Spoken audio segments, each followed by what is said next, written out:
வணக்கம் நண்பர்களே. இந்திய அரசியல்ல முக்கியமான ஒரு 3 டாபிக்கை இந்த பதிவில் கடகடன் பார்க்க போறோம். முதல் டாபிக் என்ன பார்க்க போறோம்னா, வெளியான ஷாக் ரிப்போர்ட் அப்படிங்கிறது முதல் டாபிக். FSSAI இருக்காங்க பார்த்தீங்களா, food safety and standards authority of India இருக்காங்க பார்த்தீங்களா. அவங்க கடந்த 4 வருடங்களாக 2021 பார்த்தீங்க அப்படின்னா ஆய்வுகளை நடத்திக்க இருக்காங்க. நிறையா உணவுப் பொருள்கள் இருக்குல்ல, அதனுடைய சாம்பிள் எல்லாத்தையும் கலெக்ட் பண்ணி கடையில் விற்கக்கூடிய, அதாவது கவரில் அடைச்சி வைக்கக்கூடிய அந்த பொருள்கள்லாம் இருக்குது பார்த்தீங்களா, உணவுப் பொருள்கள், ஸ்நாக்ஸு, இது எல்லாத்தையும் கடந்த 4 வருடங்களாக ஆய்வு பண்ணியிருக்காங்க. சாம்பிள் கலெக்ஷன் எவ்வளோ தெரியுமா? 4 லட்சத்துக்கும் அதிகமான சாம்பிள்ஸை கலெக்ட் பண்ணி ஆய்வு நடந்திருக்கு. அதற்கான ரிப்போர்ட் பார்த்தீங்கன்னா மிகப்பெரிய ஒரு அதிர்ச்சியை ஏற்படுத்தியிருக்கு. இது வரைக்கும் 4,29,685 சாம்பிள்ஸ் அனலைஸ் பண்ணியிருக்காங்க. அதில் 16,689 சாம்பிள்ஸ் பார்த்தீங்கன்னா சாப்பிட்றதுக்கு சேஃப் இல்லை, பாதுகாப்பு இல்லை, அன்சேஃப் அப்படிங்கிற கேட்டகரிக்கு கீழே வந்திருக்கு. தரமற்றது, குவாலிட்டியே இல்லை அப்படின்னு 51,893 சாம்பிள்ஸ் ரிசல்ட் வந்திருக்கு. லேபிளிங் டிஃபெக்ட்ஸ் அப்படின்னு சொல்லுவாங்க பார்த்தீங்களா, அதாவது அந்த ஸ்நாக்ஸுக்கு பின்னாடி, அந்த கவருக்கு பின்னாடி எழுதியிருக்கக்கூடிய விஷயங்களில் சில மாற்றங்கள் இருக்கும் பார்த்தீங்களா, அப்படி லேபிளிங் டிஃபெக்ட்ஸ் அப்படின்னு சொல்லிட்டு 37,325 சாம்பிள்ஸ் வந்திருக்கு அப்படின்னு FSSAI இப்போ ரிப்போர்ட் கொடுத்துருக்காங்க. இது பெரிய ஒரு அதிர்ச்சியை ஏற்படுத்தியிருக்கு.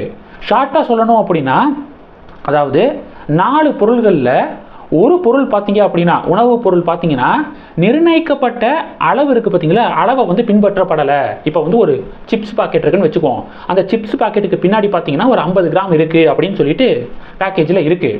ஆனால் 4 சிப்ஸ் பாக்கெட்டை எடுத்து ஆய்வு செஞ்சு பார்க்கும்போது அந்த 4ல் ஒன்று பார்த்தீங்கன்னா 50 கிராம் இல்லை, 3 தான் 50 கிராம் இருக்குது, சொன்ன அளவு கரெக்டாக இருக்குது. ஒன்று பார்த்தீங்கன்னா அந்த அளவு சரியாக இல்லை அப்படின்னு ரிப்போர்ட் வந்திருக்கு. 2வது ரிப்போர்ட் என்ன தெரியுமா? இது மாதிரி ஒரு 6 உணவுப் பொருள்களை எடுத்து நம்ம சோதனை பண்ணி பார்க்கும்போது அந்த 6ல் ஒன்று பார்த்தீங்கன்னா தீங்கு விளைவிக்கக்கூடிய கலவைகள் இருக்குது பார்த்தீங்களா, அது பயன்படுத்தப்பட்டிருக்கு. அந்த ஸ்நாக்ஸ் செய்யும்போது, அந்த உணவுப் பொருளை செய்கிறதுக்கான அந்த இன்க்ரீடியன்ட்ஸ் இருக்குது பார்த்தீங்களா, அதில் தீங்கு விளைவிக்கக்கூடிய கலவைகள் சேர்க்கப்பட்டது தெரியுது அப்படின்னு ரிப்போர்ட் வந்திருக்கு. இது 2வது. 3வது என்ன அப்படின்னா, அந்த பேக்கேஜுக்கு பின்னாடி, அந்த பேக்குக்கு பின்னாடி பார்த்தீங்க அப்படின்னா இந்தந்த இன்க்ரீடியன்ட்ஸ் எல்லாம் சேர்க்கப்பட்டிருக்கு அப்படின்னு சொல்லிட்டு எழுதப்பட்டிருக்கும் பார்த்தீங்களா. அது எழுதப்பட்டதுக்கும் உள்ளே போய் பார்க்கும்போதும் நிறையா பார்த்தீங்கன்னா சம்மந்தம் இல்லாமல் இருக்குது. வெளியில் இதெல்லாம் நாங்கள் ஆட் பண்ணியிருக்கோம் அப்படின்னு சொல்லியிருக்காங்க. உள்ளே போய் பார்த்தா சில இதில் அவங்க சொன்னதை ஆட் பண்ணலை, சொன்னது இல்லாமல் வேறு ஏதாவது புதுசாக ஆட் பண்ணியிருக்காங்க அப்படிங்கிற மாதிரி food safety and standards authority of India ஷாக்கிங்கான ரிசல்ட்டை வெளியிட்டிருக்காங்க. இது பெரிய ஒரு அதிர்வலையை ஏற்படுத்தியிருக்கு.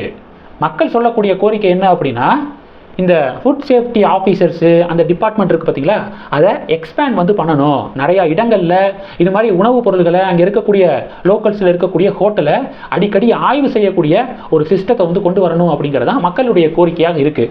இது முதல் டாப்பிக்கு. 2வது டாபிக் என்ன பார்க்க போகிறோம் அப்படின்னா, பாஜகவுக்கு கிடைத்த வெற்றி பயங்கர குஷியில் மோடி அப்படிங்கிறது 2வது டாப்பிக்கு. கடுப்பான இந்தி கூட்டணி அப்படிங்கிறது 2nd டாப்பிக்கு. மேற்கு வங்காள அரசாங்கம் என்ன பண்ணுறாங்கன்னா, 2010 மார்ச் 5ஆம் தேதியிலிருந்து 2012 மே 11ஆம் தேதி வரைக்கும் 42 பிரிவினரை ஓபிசி கேட்டகரிக்குள்ளே இன்க்ளூடு பண்ணுறாங்க. ஓபிசி கேட்டகரிக்குள்ளே இன்க்ளூடு பண்ணி அதன் பிறகு ஜாதி சான்றிதழ் ஓபிசி அப்படிங்கிற கம்யூனிட்டி சர்டிஃபிகேட்டு எல்லாத்துக்கும் வழங்கப்படுது. இதனை எதிர்த்து கொல்கத்தா உயர்நீதிமன்றத்தில் கேஸ் போடப்பட்டிருக்கு. இந்த கேஸுக்கு தான் ஜட்ஜ்மெண்ட் வந்திருக்குங்க. அந்த ஜட்ஜ்மெண்ட்டில் பார்த்தீங்கன்னா என்ன சொல்லியிருக்காங்கன்னா, 2010க்கு பிறகு வழங்கப்பட்ட ஓபிசி சர்டிஃபிகேட்ஸ் ரத்து செய்யப்படுது. 2010க்கு பிறகு வழங்கப்பட்ட அந்த ஓபிசி சர்டிஃபிகேட்ஸ் இருக்குது பார்த்தீங்களா, இது 1993ஆம் ஆண்டு கொண்டு வரப்பட்ட ஓபிசி கமிஷன் சட்டத்திற்கு எதிராக இருக்கிறதுனால இந்த கேன்சல் பண்ணணும் அப்படின்னு தான் அந்த கேஸ் போடப்பட்டிருக்கு. அந்த கேஸில் நீதிமன்றமும் ரத்து செஞ்சு இப்போ உத்தரவை பிறப்பிச்சிருக்காங்க. இது மேற்கு வங்காள திரிணாமுல் காங்கிரஸ் அரசு மட்டும் கிடையாது, கர்நாடகாவில் காங்கிரஸ் அரசாங்கத்துக்கும் ஒரு பெரிய ஒரு சிக்கலை ஏற்படுத்தியிருக்கு. எதுக்காகடா இப்படி சொல்கிறேன் அப்படின்னு பார்த்தீங்கன்னா, சமீபத்தில் பாஜக பார்த்தீங்கன்னா பிரைம் மினிஸ்டர் மோடி அவர்கள்லாம் என்ன வாதத்தை பிரச்சாரத்தில் முன்வைக்கிறாங்க தெரியுமா? மத அடிப்படையில் இடஒதுக்கீடு வழங்கக்கூடாது அப்படிங்கிறது கான்ஸ்டிடியூஷனில் இருக்குது. ஆனால் இந்தி கூட்டணி அது எல்லாத்தையும் மீறி மத அடிப்படையில் இடஒதுக்கீடு கொடுக்க முயற்சி பண்ணுறாங்க அப்படின்னு சொல்லிட்டு பாஜக குற்றச்சாட்டை முன்வைக்கிறாங்க. சமீபத்தில் கர்நாடகாவில் பார்த்தீங்க அப்படின்னா ஓபிசி கேட்டகரிக்குள்ளே முஸ்லீம் கம்யூனிட்டியை ஓபிசி கேட்டகரிக்குள்ளே இன்க்ளூடு பண்ணாங்க. அதுக்கு மோடி கடுமையான எதிர்ப்பை தெரிவித்தார். வெஸ்ட் பெங்கால்லையும் 2010 2012 42 பிரிவினரை ஓபிசி கேட்டகரிக்குள்ள வந்து இன்க்ளூட் வந்து பண்ணியிருக்காங்க. அந்த 42ல் 41 பிரிவு பார்த்தீங்க அப்படின்னா முஸ்லீம் கம்யூனிட்டி, இஸ்லாமிய கம்யூனிட்டி அப்படிங்கிறது தெரிய வருது. 42ல் 41 இஸ்லாமிய கம்யூனிட்டியை ஓபிசி கேட்டகரிக்குள்ள வந்து இன்க்ளூட் வந்து பண்ணியிருக்காங்க. இது செல்லாது அப்படின்னு நீதிமன்றம் சொல்லிருச்சு. இப்போ பாஜக பார்த்தீங்க அப்படின்னா பயங்கர ஒரு கொண்டாட்டம், மோடியெல்லாம் பயங்கர ஒரு வரவேற்பை தெரிவிச்சிருக்காரு இந்த தீர்ப்புக்கு. சமீபத்தில் கர்நாடகா பார்த்தீங்கன்னா சொன்ன மாதிரி ஓபிசி கேட்டகரிக்குள்ள முஸ்லீம் கம்யூனிட்டியை வந்து கொண்டு வந்திருக்காங்க பார்த்தீங்களா. இதனை எதிர்த்தும் நீதிமன்றத்தில் வழக்கு போடுவதற்கு பாஜக முயற்சிகளை மேற்கொண்டு இருக்காங்க. அப்படிப்பட்ட வழக்கு போட்டாங்கன்னா கர்நாடக அரசாங்கத்துடைய முடிவையும் நீதிமன்றம் கேன்சல் பண்ணுறதுக்கான வாய்ப்புகள் வந்து இருக்கு. இப்போ மம்தா பானர்ஜி என்ன சொல்லியிருக்காங்கன்னா, இது பாஜகவுடைய சதி, ஹைகோர்ட்டுடைய தீர்ப்பை நாங்கள் வந்து அக்செப்ட் பண்ணிக்க மாட்டோம், நாங்கள் சுப்ரீம் கோர்ட்டுக்கு போகிறோம் அப்படின்னு சொல்லிட்டு மம்தா பானர்ஜி அவர்கள் ஆவேசமாக கொந்தளிச்சிருக்காங்க. அதையும் நம்ம பார்க்க முடியுதுங்க. இது 2வது டாபிக்.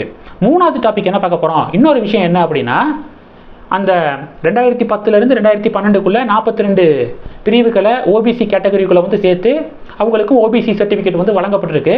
இப்போ என்னன்னா அதில் நிறைய பேர் பார்த்தீங்கன்னா அரசு வேலையில் இருக்காங்க. அந்த ஓபிசி சர்டிஃபிகேட் அந்த இடஒதுக்கீடு மூலமாக அரசு வேலையில் இருக்காங்க. அவங்களுடைய வேலைக்கெல்லாம் ஆபத்தா அப்படின்னா இல்லை, இனிமே தான் அது வந்து பண்ண முடியும். இனிமே வந்து அந்த புதுசாக சேர்க்கப்பட்ட அந்த 42 பேருக்கெல்லாம் ஓபிசி அப்படிங்கிற கேட்டகரி வந்து பொருந்தாது. ஆனால் இதுக்கு முன்னாடி வேலைக்கு போயிருந்தாங்கன்னா அது ஒன்றும் ப்ராப்ளம் இல்லை அப்படின்னு சொல்லிட்டு நீதிமன்றம் சொல்லியிருக்கு. இது 2வது டாபிக். இதிலிருந்து என்ன தெரியுதுன்னா, மத அடிப்படையில் இடஒதுக்கீடு வந்து செய்கிறதுக்கு அதிகாரம் இல்லை யாருக்கும் அப்படிங்கிற மாதிரியான விஷயத்தை ஹைகோர்ட்டுடைய இந்த தீர்ப்பு உறுதிப்படுத்துது. இது 2வது டாபிக். கடைசி டாபிக் என்ன பார்க்க போகிறோம் அப்படின்னா, கடைசி டாபிக் ஆம் ஆத்மி பார்ட்டிக்கு இருக்கக்கூடிய சிக்கல் தாங்க. என்ன விஷயம்னா, இந்த டெல்லி லிக்கர் ஸ்கேம் இருக்குது பார்த்தீங்களா, இந்த கேஸுக்காக நீதிமன்றத்தில் வாதாடி இருப்பாங்கள்ல, ஆம் ஆத்மி அரசாங்கம் தான் வாதாடுறாங்க. இந்த லாயர்ஸுக்கு மட்டும் எவ்வளோ தெரியுமா இது வரைக்கும் கொடுக்கப்பட்டிருக்கு ஃபீஸு? 25.25 கோடி ரூபா, 25 கோடியே 25 லட்சம் ரூபா வரைக்கும் கொடுக்கப்பட்டிருக்கு. இது போன வருஷத்துடைய ரிப்போர்ட்டு, போன வருஷம் ஜனவரி மாதம் வெளிவந்த நியூஸு. 25 கோடியே 25 லட்சம் ரூபா வந்து இந்த கேஸுக்கு வாதாடக்கூடிய வழக்கறிஞர்களுக்கு மட்டும் கொடுக்கப்பட்டிருக்கு, ஆம் ஆத்மி அரசாங்கம் கொடுத்துருக்காங்க அப்படிங்கிறத பார்க்குறோம். இப்போ பெரிய டிபேட் நடக்குது. சார்ஜே என்ன அப்படின்னா, பொதுமக்களுடைய அந்த வரி பணத்தை வந்து இவங்க வந்து கொள்ளையடிச்சிட்டாங்க, இது மாதிரி ஒரு நியூ லிக்கர் பாலிசி அப்படிங்கிறத கொண்டு வந்து பெரிய ஒரு கரப்ஷன் நடந்திருக்கு அப்படிங்கிறதான் பெரிய ஒரு சார்ஜ்.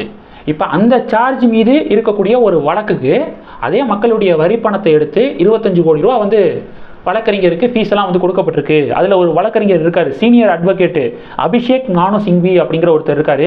அவருக்கு மட்டும் 18 கோடியே 97 லட்சம் ரூபா வழங்கப்பட்டிருக்கு போன வருஷம் ஜனவரி மாதம் வரைக்கும். இன்னொரு லாயர் வந்து இருக்கார், ஒரு மினிஸ்டர், ஆம் ஆத்மி மினிஸ்டர் வந்து கைது செய்யப்பட்டார் பார்த்தீங்களா, சத்யேந்தர் ஜெயின் அப்படிங்கிறவர் கைது செய்யப்பட்டார்ல, அமலாக்கத்துறை கைது செஞ்சாங்கல்ல, அவருடைய வழக்கறிஞராக ஆஜராயிருக்கார் ஒருத்தர், ராகுல் மெஹ்ரா அப்படிங்கிற ஒரு வழக்கறிஞர் ஆஜராயிருக்காரு. அவருக்கு மட்டும் இப்போ வரைக்கும் 5 கோடியே 30 லட்சம் ரூபா ஃபீஸ் வந்து கொடுக்கப்பட்டிருக்கு. இதை நான் முன்னாடியே சொல்லிட்டேன், போன வருஷம் வரைக்கும் இருந்த ரிப்போர்ட்டு. இந்த வருஷத்தில் ஏகப்பட்ட இஷ்யூ நடந்துருச்சு. டெல்லியுடைய முதலமைச்சர் அரவிந்த் கெஜ்ரிவால் அவர்கள்லாம் கைது செய்யப்பட்டிருக்காரு. இப்போதைக்கு என்ன நிலவரம் அப்படிங்கிறது இன்னும் கொஞ்சம் நாளில் தெரியும். எவ்வளோ ரூபாய் அளவுக்கு வரைக்கும் ஃபீஸ் வந்து கொடுக்கப்பட்டிருக்கு அப்படிங்கிறது இன்னும் கொஞ்சம் நாட்களில் தெரிய வரும். இந்த டாபிக்ஸ் எல்லாத்தையும் பற்றி உங்களுடைய பார்வைகளை மறக்காம கமெண்ட் பண்ணுங்க. இந்த வீடியோ பிடிச்சிருந்துச்சுன்னா லைக் பண்ணுங்க, ஷேர் பண்ணுங்க, மறக்காம நம்ம சேனலை சப்ஸ்கிரைப் பண்ணுங்க.